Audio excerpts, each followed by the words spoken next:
రక్తదానం ద్వారా ఎంతో మంది ప్రాణాలు కాపాడొచ్చన్నారు ఏపీ సీఎం చంద్రబాబు భార్య నారా భువనేశ్వరి. ప్రతి రక్తపు బొట్టు ఎంతో విలువైందని చెప్పారు. ఎన్టీఆర్ వర్ధంతి సందర్భంగా ఎన్టీఆర్ ట్రస్ట్ భవన్లో రక్తదాన శిబిరం ఏర్పాటు చేశారు. ఇందులో టీడీపీ కార్యకర్తలు, ఎన్టీఆర్ అభిమానులతో పాటు భువనేశ్వరి కూడా రక్తదానం చేశారు.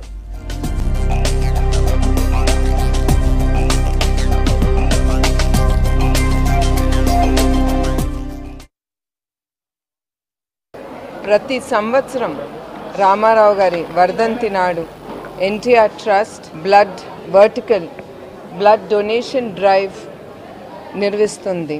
దీంట్లో అనేక మంది పాల్గొంటున్నారు. వాళ్ళందరికీ నా ధన్యవాదములు, కృతజ్ఞతలు. ఎందుకంటే మీరు డొనేట్ చేసే ప్రతి రక్తపు బిందు చాలామంది జీవితాల్లో వెలుగిస్తుంది. అది ఈ డ్రైవ్ ఒక స్టేట్కే కాదు, 2 తెలుగు రాష్ట్రాలు తెలంగాణ, ఆంధ్రప్రదేశ్లో నిర్వహించబడుతున్నది.